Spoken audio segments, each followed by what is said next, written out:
혈혈단신으로 끝내 이겨낸 불굴의 의지. 그 의지로 살아낸 생생한 나의 인생. 굴하지 않고 도전하며 한 줄 한 줄 써내려온 아름다운 나의 이야기. 이것이 바로 나의 삶이었다.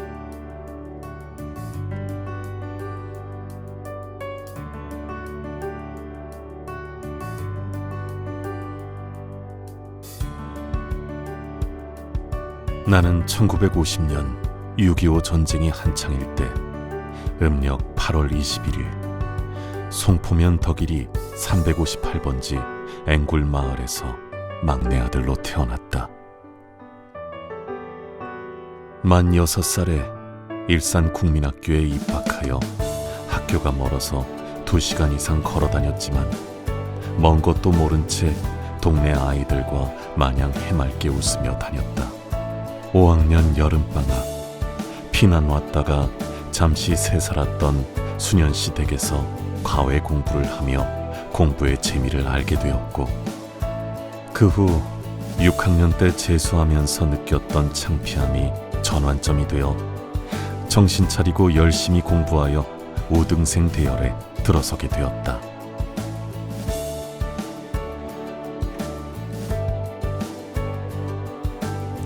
어린 시절 아버지는 사업하여 돈 벌어 오신다며 늘 집을 비우셨고, 그 빈자리를 메운 건 그 누구보다도 강한 의지와 책임감을 가진 어머니였다. 넓은 임야와 토지에 농사를 지어가면서도 손수 만든 부식을 이고 지고 군부대까지 2-3시간씩 걸어 나르셨다. 그렇게 홀로 할아버지를 모시고 자식들을 키우며 온 힘을 다해 가정을 지켜내셨다. 하지만 나중에야 알게 됐다. 아버지는 의정부 부근에서 다른 여자와 가정을 꾸리고 계셨다는 걸. 할아버지가 돌아가시고 누님들이 시집간 뒤 아버지는 시차를 두고 그 여자와 아이들을 집으로 데려왔고, 어머니는 큰 충격과 스트레스 속에 결국 1년이 안 되어 세상을 떠나셨다. 너무도 사랑하고 존경했던 어머니를 그렇게 떠나보낸 말로 다 할 수 없는 슬픔 속에서 나는 다짐했다. 절대 아버지같이 살지는 않겠노라고. 그렇게 어머님을 떠나보내고 일부 유산을 정리하여 큰 누님 댁에서 중학교를 마친 후 서울로 상경하여 고등학교에 진학했다. 이러한 과정 속에서 번민과 좌절을 반복하며 세월과 싸웠다. 특히 시골에서 서울로 올라오다 보니 실력 차이를 실감할 수밖에 없었지만, 슬픔과 억울함을 뒤로하고 점차 강한 의지를 다지며 차츰 톱 클래스 학생들 사이에서 나만의 자리를 확고히 다질 수 있었다. 고등학교 시절 능력이 있어야 불의에 맞서고 가정을 지킬 수 있다는 생각에 태권도 수련을 시작하여 1년 만에 국기원 유단자가 되었다. 태권도는 단순한 운동 이상의 의미를 느끼게 했다. 내 자신을 증명하는 방법이자 어려운 시기를 이겨낼 수 있는 내면의 힘을 키운 시간이었기 때문이다.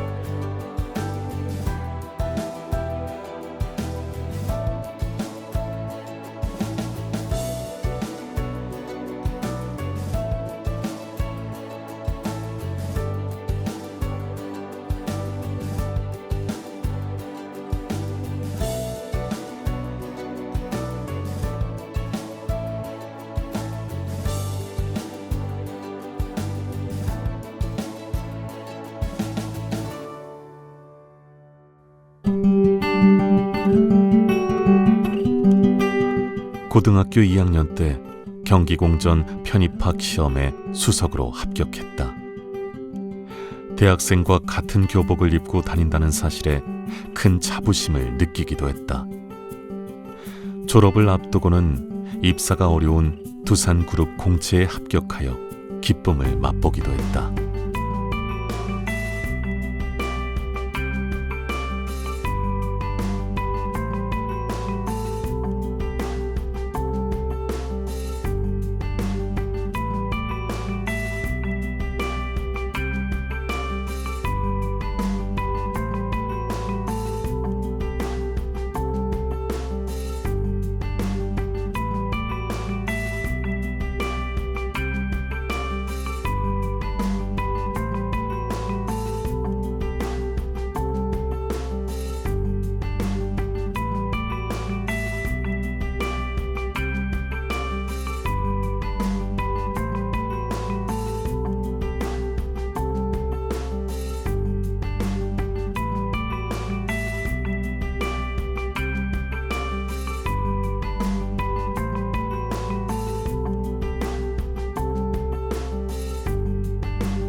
1970년 10월 학교를 졸업하기 전 마치 날개를 단 것 같은 새로운 마음으로 첫 직장 생활을 시작했다.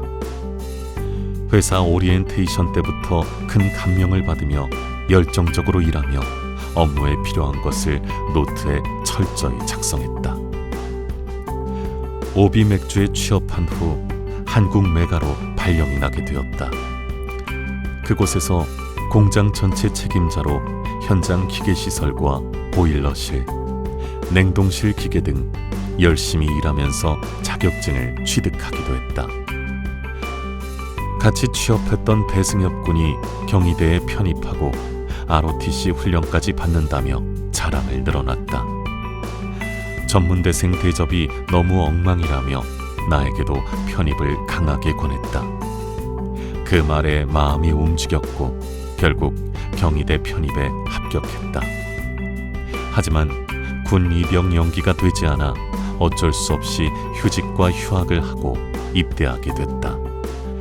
서울 수색에 있는 34단 훈병대에 입대하여 고강도의 기압과 훈련을 6주 받은 후 춘천 103 보충대에 가서 2주간 혹독한 훈련을 받은 다음 공병대 2여단 108대대로 발령받아 곧장 작업 현장에 투입되었다. 그곳에는 전기도 없고 신문도 없었다. 메아리만 있는 아침 점호, 낮엔 작업, 야간엔 기압과 보초 생활로 탈영하기 직전의 생활이 30일간 계속됐다. 그 후 대대 행정과로 발령이 나면서 본부로 돌아오게 되었다. 본부병으로 진급도 빠르게 했고 월남 가려고 병장도 빨리 달고 5금리 유격대 훈련도 2번이나 받았으나 전쟁이 마무리되어 월남은 가지 못했다. 근무 성적이 좋아 PX병으로 근무할 때는 영외 거주가 가능해서 춘천 시내를 자주 외출도 하고 당구, 수영과 스케이트 등 지역의 특색 있는 스포츠를 배울 수 있었다. 이 모든 것들이 군대 생활의 여유와 활력을 주는 소중한 시간이었다. 그 외의 시간을 내어 경희대가 주간인지라 근무를 하면서 다니기가 힘들어 야간 수업이 있는 한양대 편입을 위해 열심히 공부하기도 하였다. 또한 전령으로 근무하면서 위문 편지와 위문품을 취급했는데 그 덕분에 많은 편지를 받고 그들에게 답장을 쓰며 감정을 나누는 기회를 가질 수 있었다. 지금도 그때 받은 편지들과 따뜻한 마음들이 가방 속에 가득히 남아있다. 제대 후 직장과 대학 생활을 병행하면서도 에너지 절감 효과 발표 대회에서 상공부 장관상을 수상하여 특진도 하였고 대학 역시 우수한 성적으로 졸업했다. 주어진 한계를 극복하고 목표한 바를 이루어낸 이 성취의 경험은 나에게 큰 자신감을 심어주었고 이후 새로운 도전에 든든한 밑바탕이 되었다. 지금까지도 내 인생에서 가장 의미 있는 시간으로 기억된다.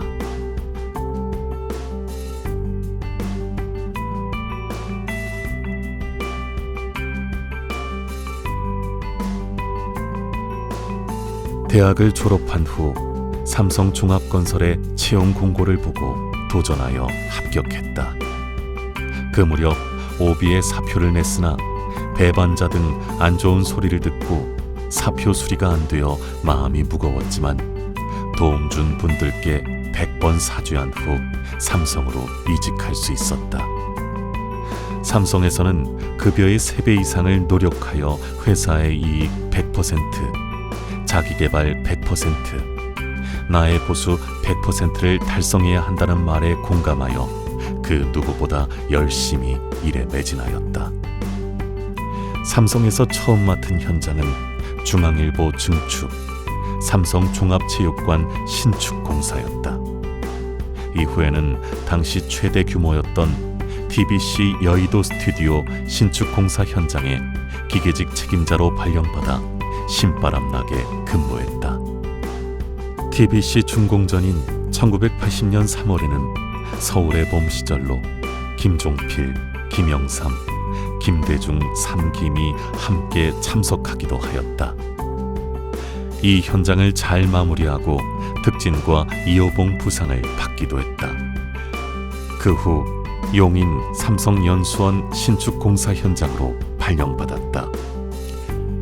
그리고 1981년에는 리비아 안과병원으로 발령받아 해외 근무를 하게 되었다. 사실 특진 등으로 과장 진급의 기대가 커서 승진하여 해외 파견될 것을 예상하고 있었지만 진급에서 누락되어 많이 괴로워하기도 했다.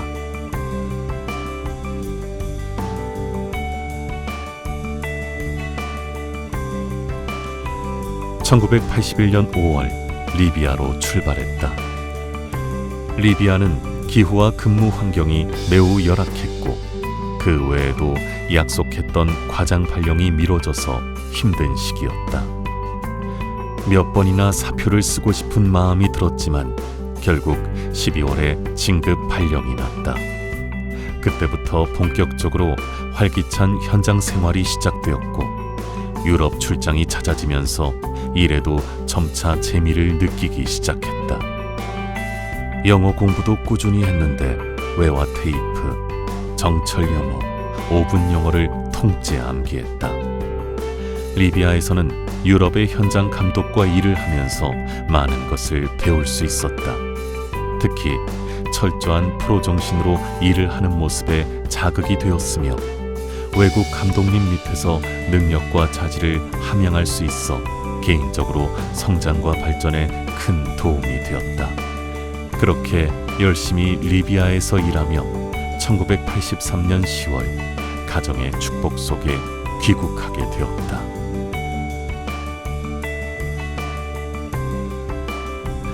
반도체 현장에서의 10년은 고되고 힘들었지만 그만큼 성장의 발판이 되었다. 해외 현장에서 쌓은 경험이 큰 자산이 되었고 해외 출장을 자주 다니며 배우는 기회도 많았다. 특히 일본의 기술을 카피하여 후발주자였던 삼성 반도체가 일본을 추월하는 데 건설 부분에서 크게 기여했다는 것에 큰 자부심을 갖게 되었다.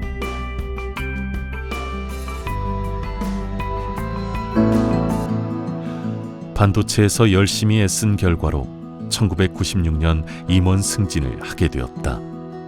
그 당시 하늘의 별을 단 기분이었다. 건축사업부 임원으로 국내외 총괄 기계설비 대장이 되어 국내외 건설사와의 경쟁에서 우위를 점하고 기술적으로 선도적인 위치를 차지하기 위해 벤치마킹과 비교 분석에 많은 시간을 투자했다.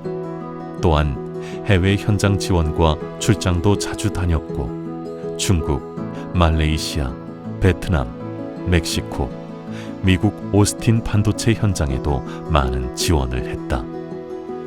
1998년 다시 한번 중요한 전환점을 맞았다.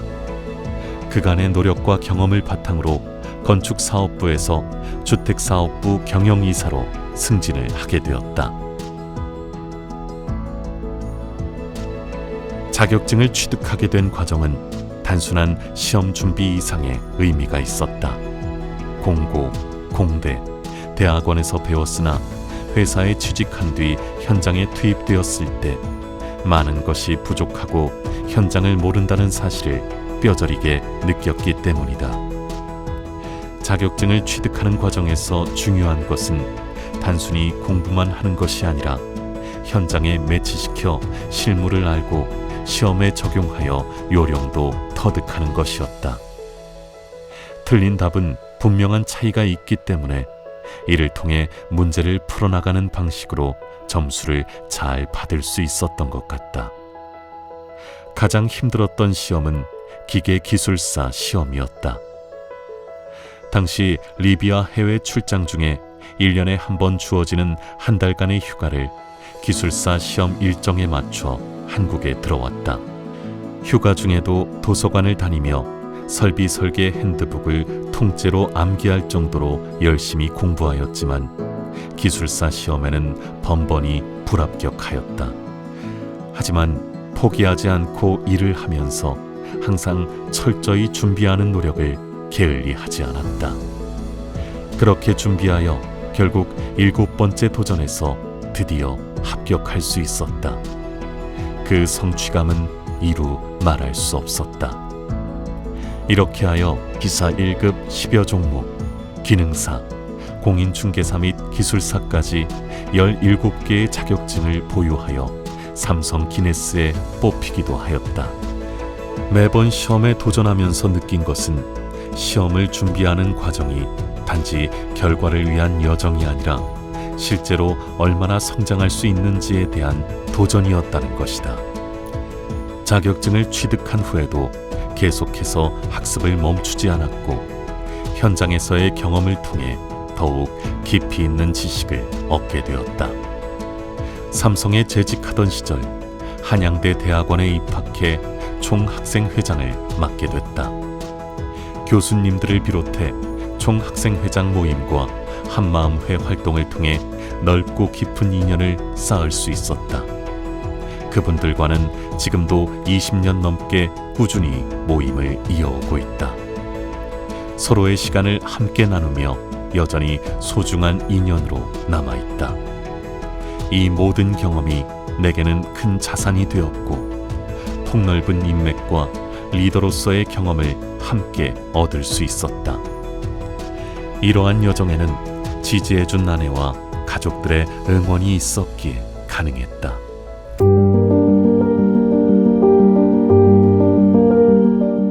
IMF 시절 갑작스런 퇴사로 인해 힘든 시간을 겪어야만 했다.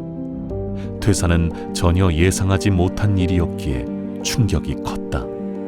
당시 여러 가지 상황으로 김성환 본부장과 함께 삼성을 나오게 되었는데 마침 이날 삼성 성내 아파트 동호수 추첨에서 로얄층으로 당첨되는 기쁨도 있었다. 당첨되어 올림픽 공원을 걸으며 아내에게 퇴사 소식을 전할 때의 심정은 무척 착잡했다. 너무도 기쁜 순간에 슬픈 소식을 듣게 된 그날의 풍경과 감정 모두가 잊지 못할 한 장면으로 남아있다. 그 후 6개월 정도 지옥 같은 세월을 보내야만 했다. 퇴직 후 LG 반도체 등 여러 군데 면접을 보기도 하였지만 만족스럽지 않았으며 그 후 이화전공 이근태 사장의 초빙으로 대표이사로 영입되었다. 이화전공에서 타워팰리스의 일제 특수자재인 방음용 칸막이를 납품하는 등의 성과로 70억 매출의 회사를 200억 이상으로 확장시켰고 이로 인해 큰 자신감을 얻었으며 년 3천만 원의 보너스도 따라왔다. 나로 인해 이 회장이 골프를 시작하는 등 이근태 회장과의 추억이 많다.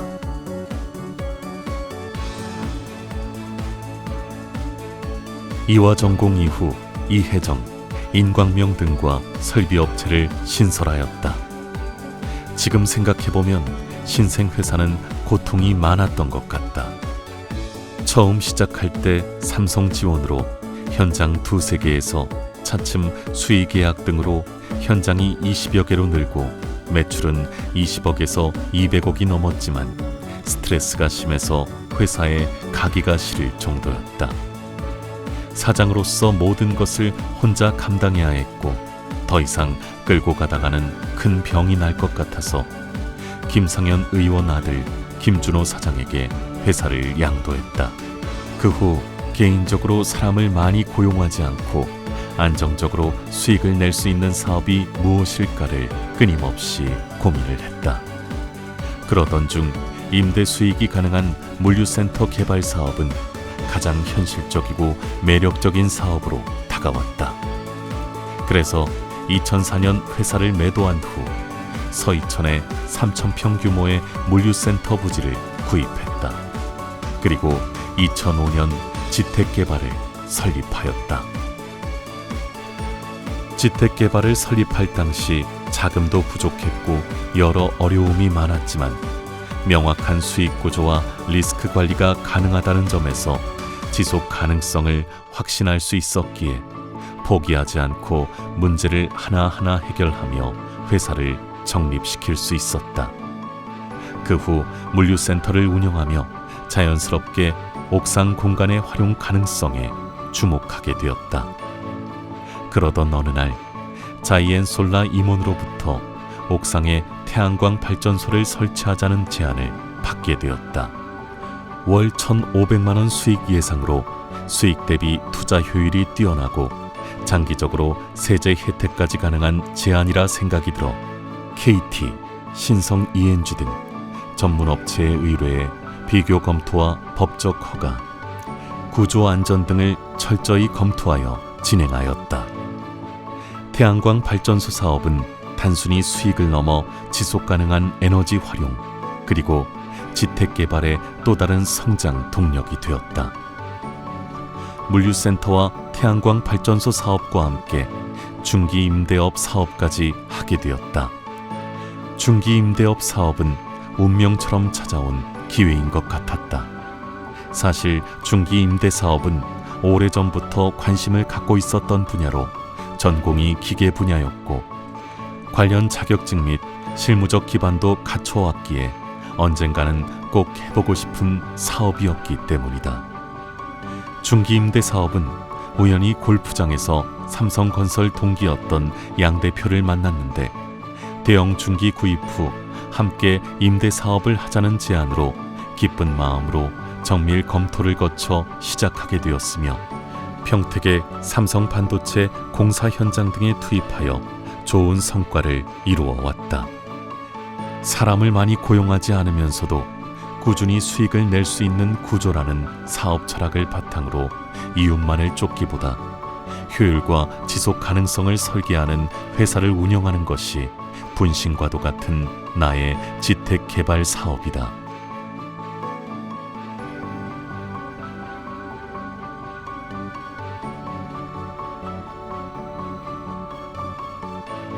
(1977년) 나는 갓 결혼한 신혼이었다.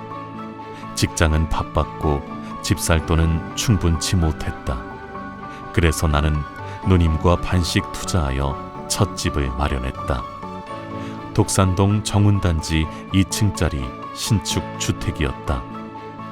그래도 그 당시엔 잘 정비된 대규모의 빨간 벽돌의 주택단지로 깨끗하고 예뻤지만 상수도 사정이 불량하여 단수 발생이 잦아서 고생했다. 해외 근무 시 전직 부동산에서 근무했던 직원의 소개로 개포주공 2단지 입주권 통장을 구입하여 거주하였다. 해외에서 일하면서도 아파트 가격이 많이 오르는 것을 듣고 즐겁게 일할 수 있었고 지역 난방에 공기까지 좋아서 거주 만족도도 높았다. 아이들이 커가면서 더 넓은 집이 필요했고 교육 환경도 중요했다. 가락동 우창 아파트, 올림픽 선수촌 아파트, 그리고 성내동 해바라기 아파트 재건축까지 나는 좋은 학군, 대단지, 미래 가치를 따져가며 움직였다. 그러는 사이 사람들은 더 좋은 걸 원하는 세상으로 바뀌었고 나는 브랜드에 주목했다. 마침 IMF 이후 99년 타워 팰리스도 미분양되어 회사에서 임원들에게 구입 독려하여 두 채를 구입했으나 2001년 9.11 테러 후 부동산 폭락과 이화 하이테크 자금 문제로 모두 매각했는데 세무조사까지 받아서 무척 시달렸던 기억이 있다. 창업했던 이화 하이테크를 정리하고 마음이 쉴 수 있는 곳을 찾다가 골프장 뷰에 조용하고 공기 좋은 죽현마을 자이 아파트, 창밖으로 호수와 산이 보이는 광교 힐스테이트를 수차례 방문하고 검토하여 매수하여 만족하고 살면서 뜻밖에도 자산으로도 크게 성장했다. 나는 좋은 곳에서 잘 살고 있는데 독립해서 각자 살고 있는 아이들이 늘 걱정이라 좋은 집을 만들어줘야겠다 생각하던 차 2017년 때가 온 것을 감지했다. 선호도가 높은 지역이었고 희소성도 있었고 분양가도 저렴했다. 과감하게 진주, 현주, 상훈 명의로 동천 자이 아파트를 세 채를 계약했다. 현재 투자금은 다 회수하였고 무엇보다 내가 아이들이 집을 소유하는 데 크게 도움이 되었다는 게 의미가 있는 일이었다. 한강뷰 아파트에 살고 싶은 바람으로 서부 이촌동 대림 아파트, 옥수동 재개발 주택을 매수하여 3배 정도의 수익은 보았으나 가미동 토지 구입 시 자금 부족으로 매도하여 정작 살아보지는 못했다. 그 외에 오금동 재개발에 투자하여 대림 아파트로 개발되었으나 입주 시점에 회사 설립비 때문에 매도하였는데 후에 오금 전철역이 생겨 시세가 크게 올라 후회하기도 했다. 주택뿐 아니라 토지에도 투자했다. 1987년 지인의 소개로 안동시 이마댐 부근 임야를, 1989년 전원주택의 로망으로 제주도 감산리 토지를 구입했다. 살 때는 개발 등을 예상하고 큰 기대를 안고 샀지만 토지 많은 직원으로 회사에서 감사를 받는가 하면 결국엔 팔리지도 않는 토지가 되어 아이들에게 증여했다. 내 무지와 욕심의 결과였지만 이 또한 큰 경험이 되었다. 이런 실패에도 불구하고 토지에 계속 관심을 두고 거여동 상가부지를 매수하여 3배 이상 수익을 냈고 95년에는 학교 후배의 소개로 하남시 가미동 창고부지를 매수하여 창고를 지어 임대하였다. 초기엔 임차인의 부도로 소송당하기도 했지만 후엔 동아제약 자회사에 월세를 600만 원씩 받다가 최종적으로는 3배 이상의 수익을 보고 매도했다. 이 매각 대금으로 더 규모 있는 물류센터를 개발하기 위해 고속도로 IC 접근성이 좋은 수도권의 3,000평 이상의 임야나 농지를 샅샅이 조사하여 이천 지역으로 압축하였다. 그리고 이천 부동산을 수십 차례 방문하여 서이천 IC 부근 토지를 매수했다. 그 후 경기 침체로 1, 2년 개발을 미루다 물류진흥원을 알게 되었고 그 과정에서 임차인이 일찍 결정되어 임차인이 원하는 조건을 설계에 반영하여 과감히 투자한 결과 지금의 지택개발이 되었다. 그 외에도 동해시 천곡동 주택용지, 양평 두물머리 전원주택 부지, 용인시 남사면 전원주택 부지, 강화도 전원주택 부지, 안성시 물류토지 등 2배에서 10배의 수익을 보고 매도하기도 했다. 자산이 늘어가는 것은 즐거운 일이었으나 거저 얻어지는 것은 없었고 덕분에 하루도 마음 편히 쉴 수는 없었다. 현장을 수십 차례 방문하는 것은 물론이고 등기 없이 투자했다가 소송 직전에 투자금을 반납받고 정리한 것도 있고 이천 물류센터 성공 경험으로 더 큰 규모로 물류센터 부지를 개발하다가 2008년 금융위기로 개발 인허가를 다 받아놓고도 건물 사용자를 구할 수 없어 대출 이자만 내다가 이자 감당이 안 되어 10년 만에 겨우 매도하기도 했다. 그래도 건설 회사를 운영할 때의 스트레스를 생각하면 즐거운 마음으로 할 수 있었다. 부동산 투자는 돈이 아니라 삶이었다. 가족과 미래를 위한 내 방식의 선택들이었다.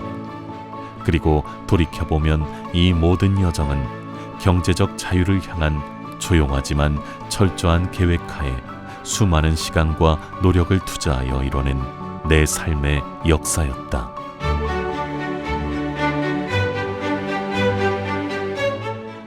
골프의 시작은 삼성 반도체 현장에서 감독이셨던 조상무님의 제안에서 비롯되었다.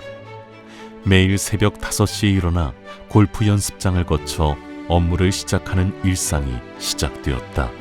그때 사용하던 장비는 40만 원짜리 중고 베노간 세트였지만 나의 골프 인생을 내딛게 한 중요한 골프채였다. 운동을 좋아하고 열심히 해서인지 빠르게 싱글이 되었다. 특히 나에게 큰 도움을 준 분은 두원정기 박용섭 회장님이었다. 그는 내가 골프를 잘 치기 위해 필요한 모든 지원을 아끼지 않았다. 골프 연습장은 하루도 빠짐없이 찾아갔고 결국 인도어 싱글이라는 목표를 달성할 수 있었다. 필드에서 본격적으로 치게 된 첫 기회는 신성 엔지니어링의 이완근 사장님 덕분이었다. 필드를 나가자마자 6개월 만에 싱글 스코어를 기록하는 성과를 경험했고 그 경험은 나를 더 큰 열정으로 몰아넣었다. 점점 실력이 늘어 본사 임원들과 협력사 대표들 사이에서 늘 우승하게 되면서 환영받기 시작했다. 골프는 나의 업무와 일상 속에 중요한 부분을 차지했고 함께하는 사람들이 많아지면서 인생에 큰 도움이 되고 삶의 고견을 듣고 배우는 고마운 스포츠가 되었다. 또한 골프를 하면서 중요한 점은 룰과 매너라는 것을 알게 되었다. 필드에서의 예의와 규칙을 지키는 것, 그리고 상대방을 배려하는 태도가 골프에서 가장 큰 덕목이고 인성이라는 것을 알게 되었다. 골프를 하면서 나는 메달리스트와 우승을 수없이 많이 했으며 정식 대회에서도 명성을 날렸다. 벤츠 자동차 주최 골프 대회, 증권사 프로암 대회, 삼성그룹 전 임원 모임인 성우회 전체 대회, 삼건회, 삼기회, 한마음회, 칠전기, 해외 투어, 한성 CC 회원 대회 등에서 메달리스트, 우승 등의 많은 상을 받았다. 그 상패와 상품들은 사진 속에 고스란히 남아있다. 그리고 중요한 것은 아내와 아이들도 골프를 배워서 우리 가족의 공통된 취미가 되었다는 것이다. 우리는 함께 연습하며 때로는 여행을 떠나 골프를 치고 그 속에서 행복한 시간을 보냈다. 골프는 지금도 내 일상생활에서 중요한 부분을 차지하고 있다. 나에게 골프는 단지 스포츠가 아니라 사람을 만나고 배우고 느끼며 마음을 다스리고 삶을 풍요롭게 만들어주는 중요한 수단이었다. 앞으로도 골프를 계속해서 즐기며 그 과정에서 만나는 사람들과 더 깊은 우정과 인연을 쌓아가려고 노력할 것이다.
(1982년) 리비아에서의 첫 해외 근무는 여행의 출발점이었다.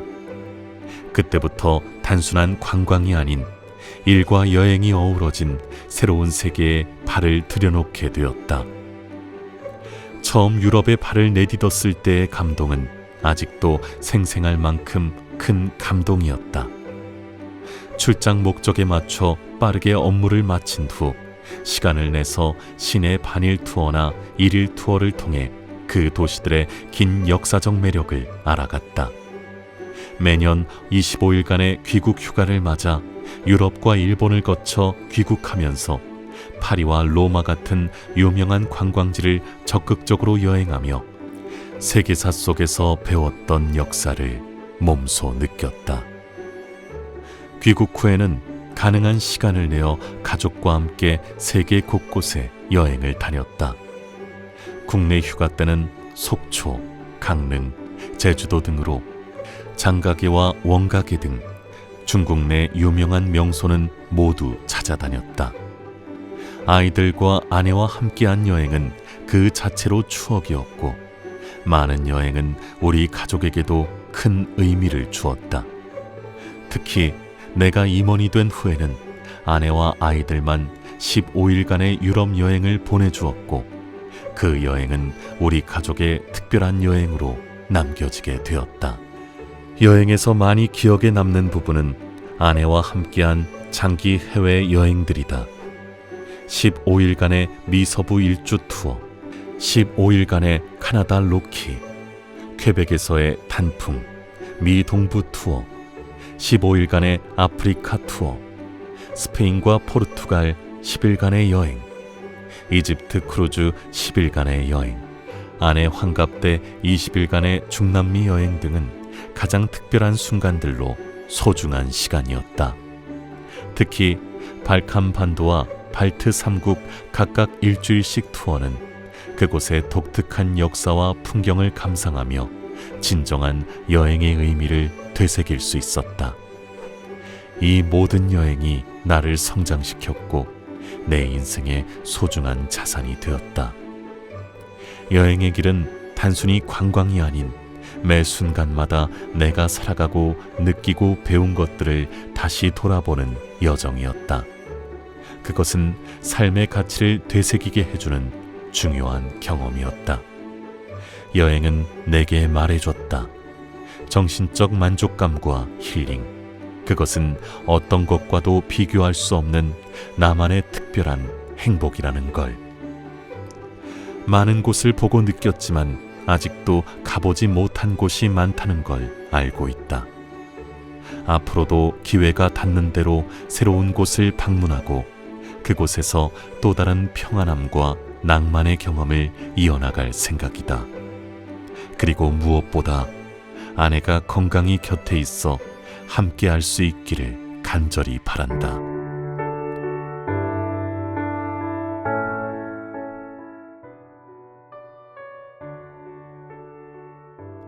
(1978년 2월) 추운 겨울날 명동 근처 설인 호텔에서 당시 27세였던 아내를 처음 만났다. 삼성 건축 직원이었던 정성호 씨의 소개로 만난 아내는 첫인상부터 남다른 사람이었다. 중매로 시작된 만남이었지만 서로의 느낌은 특별했다.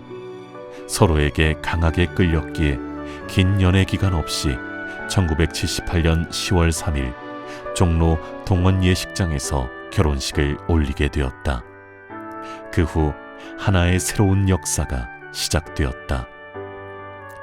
신혼은 독산동의 정운단지 신축 단독주택에서 시작되었고 큰딸 진주, 둘째 딸 현주가 차례대로 태어났으며 우리의 가정은 점점 풍성해졌다. 리비아로 떠나 있을 때 아내는 홀로 아이들을 키우며 거의 매주 편지를 보내주었다. 그 당시 주고받았던 편지는 지금도 소중히 간직하고 있다.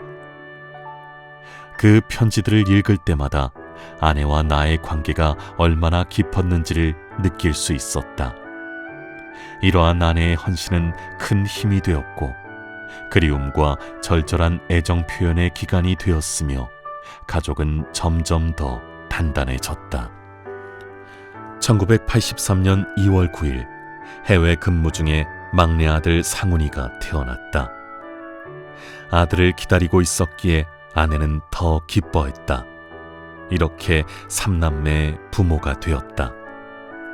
해외 기간 중에는 친정 근처인 작은 향남 아파트로 이사했고 귀국 후에는 집을 계속 넓혀가며 가정을 더욱 따뜻하게 만들어갔다. 개포동 주공아파트 2차에서 40평대 가락 우창 아파트로 이사하고 올림픽 선수촌 50평 아파트로 이사하여 아이들을 단지 내에서 안전하고 편리하게 학군 좋은 곳에서 교육시킬 수 있었다. 그 여정 속에서 아내는 늘 가정을 돌보며 남편과 아이들에게 힘이 되어 주었다.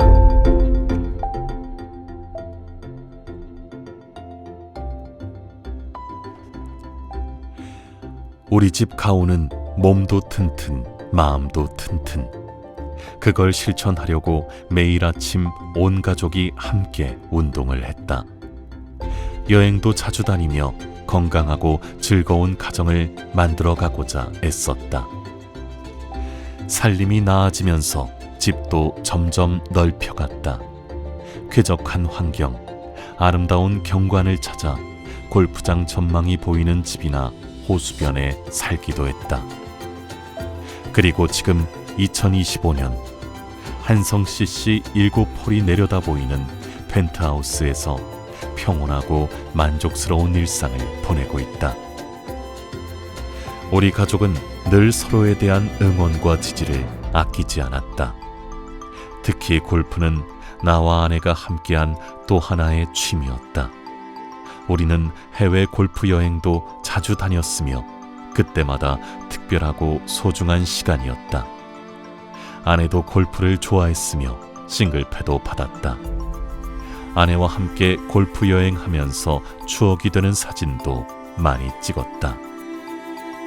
하지만 아내는 체력이 떨어지고 자주 힘들어하는가 싶더니 2021년부터는 건강에 이상을 느끼기 시작했고 결국 혈액암 진단을 받아 투병 중에 있다. 그 소식을 들었을 때 나와 가족은 큰 충격으로 정신이 없었지만 아내는 처음부터 끝까지 강한 의지로 싸웠다. 모든 어려운 상황 속에서도 아내는 항상 긍정적인 마인드를 유지하며 함께 할 미래를 꿈꾸고 있다. 나는 모든 것을 버리고라도 아내의 회복을 위해 최선을 다하고 있으며 아내가 건강을 되찾아 다시 함께 여행을 떠날 수 있는 날을 기다리고 있다. 나는 우리의 이 믿음이 이루어지리라 믿고 있고 어떤 어려움도 함께 이겨낼 수 있기를 매일 기도하고 있다. 상훈이에게 시간은 길지 않고 효과는 좋아진다. 한편으로 정리해가면서 네가 갈 길도 찾아보며 오히려 초조하게 기다리지 않고 여유가 생길 수 있으니 준비해가면서 늘 여유를 가지렴. 최선을 다해서 너를 정립시켜라. 이것이 아빠의 강한 부탁이다. 독수리 타법으로 많은 생각과 시간을 써서 이 글을 쓴다. 진주 보아라. 아빠는 늘 네 편이다. 하루 앞을 모르는 게 인생이고 행복과 불행도 순간으로 변한단다. 지금이 가장 행복할 때고 가장 좋은 환경이고 하나님의 배려 기간이라 본다. 아빠가. 현주 보아라. 늘 두드리고 구하고 찾아서 하렴. 운동과 독서를 생활화하기 바란다. 나는 너의 든든한 해결사를 자처하고 온 마음을 다해 응원한다. 그러니 너는 자신 있고 여유 있게 그러나 겸손하고 적극적으로 생활해도 된다. 매사에 감사하고 행복하고 평온했으면 좋겠구나.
일생을 통틀어 늘 감사한 마음으로 살아온 나의 인생. 누가 해도 꼭 해야 한다면 내가 한다. 언제라도 해야 할 일이라면 지금 한다. 이왕 할 일이라면 잘 한다. 이것을 바탕으로 살아온 시간들이 소중하게 느껴진다. 그리고 또 하나, 범사에 감사하자 라는 성경 구절을 마음속 깊이 새기며 그 어느 때보다 감사의 마음을 잊지 않으려 애썼다.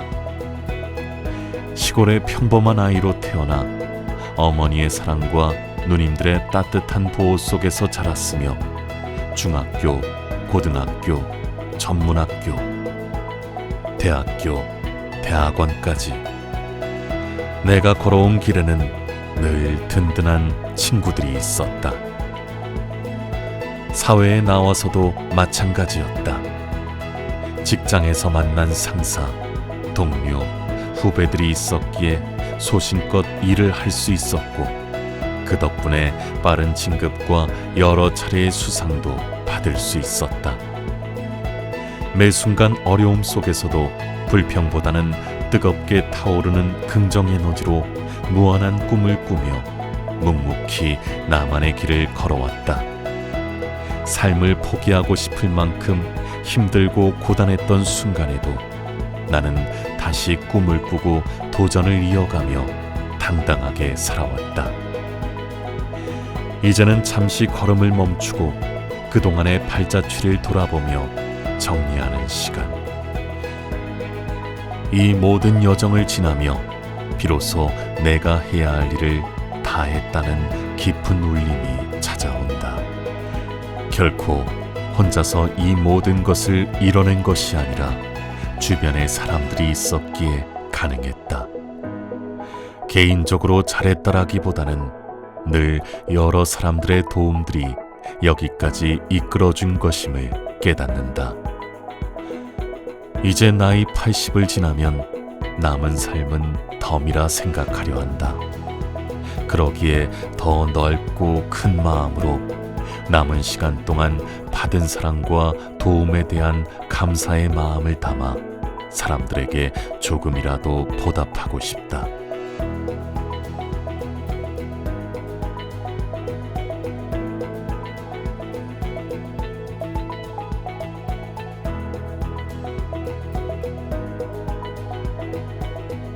이제는 남은 날 동안 나의 삶을 기억하고 가슴에 새기며 가슴속 깊은 곳에서 우러나오는 감사함으로 살아가리라 다짐해 본다. 할 수 있는 한 주변을 더 많이 배려하면서 살아가고 싶다. 태어날 때는 울면서 태어났으나 죽을 때는 웃으며 떠나고 싶다. 내 가족과 친지들에게 고맙고 감사하다고 말하고 싶다. 그리고 그들도 슬퍼하지 말고 기쁘게 이별하기를 바란다. 나는 그동안 받은 사랑을 담아 기쁨 속에 떠날 수 있기를 소망한다.